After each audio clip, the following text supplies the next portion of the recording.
আমাদের প্রতিপাদ্য মিনিস্ট্রি আমরা বর্তমান সরকার তার যে নির্বাচনী ইশতেহারের মধ্যে পরিবেশের যে সুরক্ষার বিষয়টি মাননীয় প্রধানমন্ত্রী 10টি অগ্রাধিকারের মধ্যে একটি, এবং আমরা যে স্লোগানকে তিনটিকে নিয়েছি সুস্থ পরিবেশ স্মার্ট বাংলাদেশ। 2041-এ স্মার্ট বাংলাদেশ যে হবে তার পরিবেশকে সুস্থ হতে হবে। একই সাথে আমি আপনাদের সকলের সাথে আমি মনে করতে চাই আমাদের সাংবিধানিক অঙ্গীকার 18 ক অনুচ্ছেদে আমাদের যে সংবিধান আছে সেখানে আমরা বিধৃত করছি যে বর্তমান যারা আছি আমরা প্রজন্ম এবং প্রজন্ম থেকে প্রজন্মান্তরে যারা আসবো তারা এই দেশের যে প্রাকৃতিক সম্পদ এটি মাটি, বাতাস, পানি যা যা আছে আমাদের প্রাকৃতিক সম্পদ, বন, পাহাড়, এগুলো আমরা সাস্টেইনেবল ইউজ করব, যাতে করে এটির মালিক যারা বর্তমানে আমরা আছি আমরা এককভাবে নই, এর আগেও অনেক জেনারেশন এসেছে এবং ভবিষ্যতে আসবে। ফলে রিসোর্সের ব্যবহার আমাদের এমন ভাবে করতে হবে যাতে আমরা ব্যবহার করতে আমাদের প্রজন্মান্তরের জন্য রেখে যাব ইনট্যাক্ট অবস্থায়। সেই রকম একটি জায়গা তৈরি করার রাষ্ট্র অঙ্গীকার করছে। আরো অঙ্গীকার করছে জীববৈচিত্র্য রক্ষা। আমরা সকলেই জানি যে আমরা হিউম্যান বিং একটা স্পেসিস, একটি প্রজাতি, এটি হচ্ছে জীবের একটি সাইকেল আছে, ইকোসিস্টেম, বিভিন্ন চেইনের মধ্যে আমরা একটা হাইয়েস্ট প্রেডেটর হিসাবে অবস্থান করছি, কিন্তু সেখানে এককোষী জীব অ্যামিবার যেরকম অস্তিত্ব আছে প্রত্যেকে একে অপর উপর নির্ভরশীল। কাজে ইকোসিস্টেমের যে কোনো একটা দুইটা যদি হারিয়ে যায় ultimately it will threat the human species.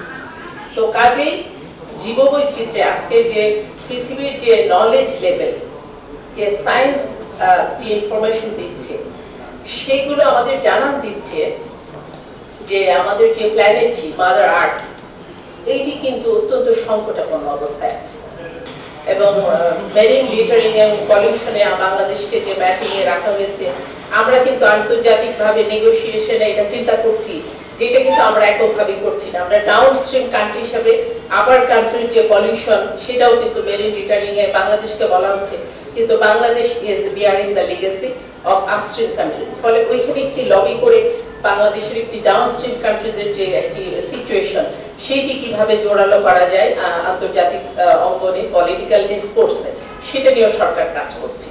কাজেই এইরকম একটি সিচুয়েশন যেখানে মেরিন পলিউশন আমরা জানি কিনা সকলেই যে আমাদের যে অ্যাটমসফিয়ারে যে অক্সিজেন সরবরাহ করে গাছ অন্যতম, সবুজ জীববৈচিত্র্যের কথা মনে করি আমরা, কিন্তু আমাদের ওশান কিন্তু 50%, ওশানের যে বায়োডাইভার্সিটি আছে, যে ইকোসিস্টেম আছে তার থেকে আমরা 50% অক্সিজেন এই অ্যাটমসফিয়ারে আসে।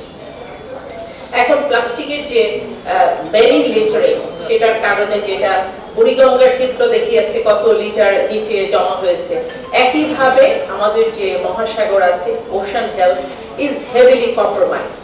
এটা শুধু বাংলাদেশ নয়, অন্যান্য সহ অনেক পার্টি করছে, স্টেট পার্টিরা করছে। তো কাজেই আমরা এই ওশান হেলথের জায়গাটি যেটি আমাদের অক্সিজেন সরবরাহ করে থাকে এবং আলটিমেটলি যেগুলো রিসাইকেল হয় না, যেগুলো আনঅ্যাটেন্ডেড থাকে সেগুলো আমাদের রিভার ফ্লোর মাধ্যমে গিয়ে ওশানে গিয়ে পড়ে। এবং আপনারা জানেন যে সুন্দরবন হচ্ছে বাংলাদেশের একটি রক্ষা কবচ, শিল্ড, যে আমরা যে লো লাইন ডেল্টায় অবস্থান করি আমাদের উপর যে প্রাকৃতিক দুর্যোগগুলো আসে সেগুলো প্রথম অভিঘাতটা সহ্য করে হচ্ছে সুন্দরবন, আমাদেরকে শিল্ডের মতো সে আঘাতটা সহ্য করে আমাদের মূল ভূখণ্ডকে রক্ষা করে।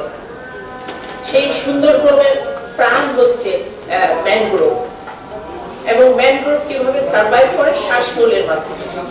শ্বাসমূল যেটা হয় যে আমাদের যে সুন্দরবনে যে নদী এবং খাল আছে সেখানে ইকো ট্যুরিজম হয় এবং অন্যান্য যে খাল থেকে নদী থেকে বাহিত হয়ে যে বিশেষ করে সিঙ্গেল ইউজ প্লাস্টিক সেইগুলো গিয়ে সুন্দরবনের শ্বাসমূলে যখন আটকায় তখন দেখা যায় ম্যানগ্রোভ শ্বাস নিতে পারে না, ম্যানগ্রোভের যে ড্যামেজ এবং ডিগ্রেডেশন হচ্ছে।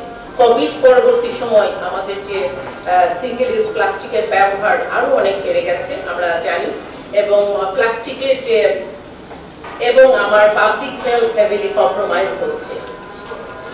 এইসব কারণে যেটা আমরা মনে করছি সরকার শুধু আমাদের বাংলাদেশ এককভাবে নয়, অনেক দেশে অলরেডি ইপিআর এর প্র্যাকটিস শুরু হয়েছে। তো বিশেষ করে পার্শ্ববর্তী দেশ ভারতেও হচ্ছে। তো আমরা আন্তর্জাতিক অঙ্গনে যখন বিভিন্ন নেগোসিয়েশনে যাই, বিভিন্ন জায়গায় কাজ করতে চাই, গ্র্যাজুয়েশন হচ্ছে, আমাদের এক্সপোর্টের যে ধারা সেটাকে আরো এক্সপ্যান্ড করতে চাই, ইকোনমিক ডেভেলপমেন্ট চাই, সেটার জন্য আমাদের যে প্রাইভেট সেক্টর আছে তাদেরকে কম্পেটেবল হতে হবে, রেসপন্সিভ হতে হবে, কমপ্লায়েন্ট হতে হবে to be a big player in not only in the national economy, in the global economy.